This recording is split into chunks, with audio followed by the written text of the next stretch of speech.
Excellent. So I'm actually going to pass this one over to Mike because I know he's been playing this as well, and I'm going to chime in every so often on Nice. this. Okay. The new game for this week, Mario and Luigi Brothership. Yeah. Ah. I want to hear about that. You would, wouldn't you? Oh, okay. Well, funnily enough, this is probably going to be one of the times where Pete and I don't agree, because normally we do. Now, I'm Yeah. quite enjoying it, but then I've never been a huge Mario and Luigi fan. So I've quite liked like Paper Mario, the Yeah. Paper Mario series, and Super Mario RPG as well. But like the Mario and Luigi series, I've only ever like played Superstar Saga, and I haven't really played any of the others. But this one, I did go into it, a bit reserved, but I'm actually having a lot of fun with it. I'm quite enjoying it. But I know Pete is a bit on the fence. Well, not so much on the fence. He's not particularly liking it, are you, mate? I'm very much off the fence because I played this for 2 hours, and sorry, but my copy is now back in CEX because Oh I my did not gosh. like this game at all. Of There is course. nothing inherently wrong with it. It's just it doesn't hold a lot of the same charm and appeal of the original Mario and Luigi games. This isn't made by Alpha Dream, who made the original series. That studio unfortunately got shuttered a few years ago. So this is another team, Mike. I can't remember who you said it was that was actually developing this. Acquire, I think. Okay. I think that. Yeah. And if you look up the game on Google, that's the name that comes up, and then it says Yeah. Publisher Nintendo.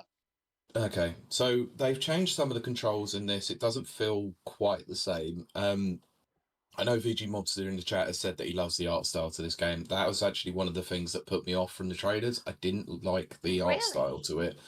And the art style in motion, I don't feel holds up very well either.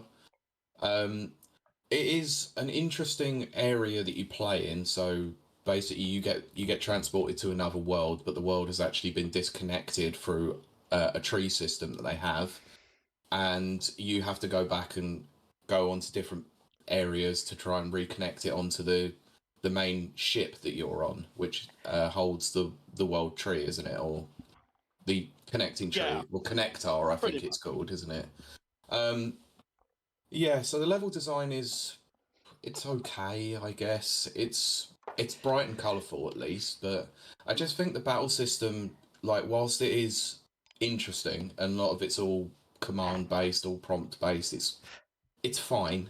I just think it doesn't feel quite the same as the original Mario and Luigi games, especially when on the original games you used to control Luigi solely with B, but having to select his skills, you have to press A first. That's very confusing.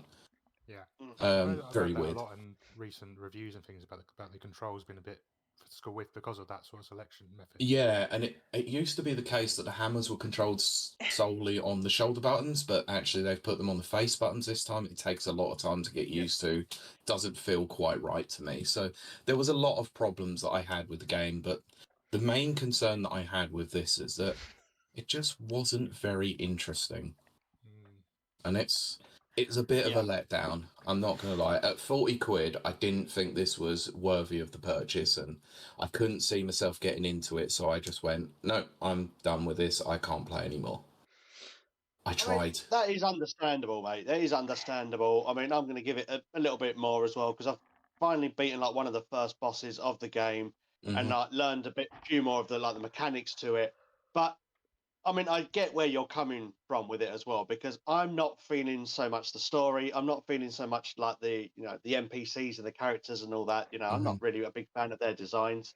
I mean, I'm enjoying the combat, but only to a certain degree, because obviously now I've learned the skills. So now you like kick the shells and things like that. So you kick the shells to each other to do massive damage to enemies, and using the hammer and stuff like that. So I'm getting into the game now, but yeah, it is a hard sell, especially for like Mario Luigi fans of the series, and then they're going to come around and think, well, this is not what I was expecting or what I wanted. So I get that. I get that.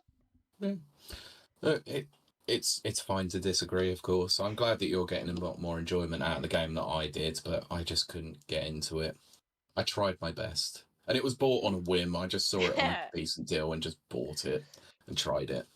I think I've only seen the first hour or so of it. Like Mike did a video on it recently on his channel, and it looks good from what I'm seeing. But I've only played the first game of that series. So don't really know much else about it.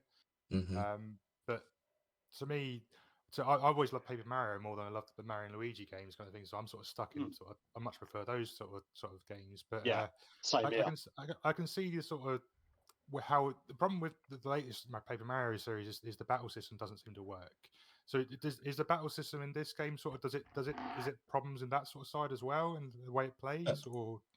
No, it's very similar to the original Mario and Luigi games, like in how you pair up with everything that you do, but there's a lot more emphasis this time on the pair up system rather than actually you have your own set of skills. So most of the button prompts that you're going to do are all based on the fact that you get extra damage by using the other brother to do something.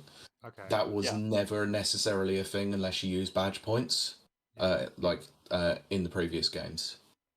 Yeah. Which, it's fine. And there's a lot of bouncing between, like pressing B for Luigi and pressing A for Mario, and bouncing between them.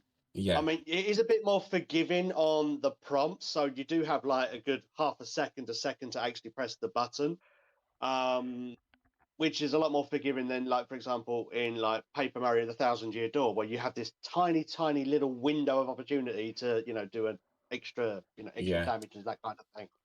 And it was So it even is a bit less more in Super forgiving. Mario RPG as well. Yeah. Oh yeah, you had to be just right, split second right on that one. Yep. So that's unfortunately Brothership for me. So not a game that I will be continuing to play. I hoped it was going to make the game of the year. It's not going to. Sorry. When I saw IGN gave it a 5, I was a little bit concerned straight Oh, away. wow. So I think 5 is a little bit low, but it's not quite more than a 6.5 for me. Yeah.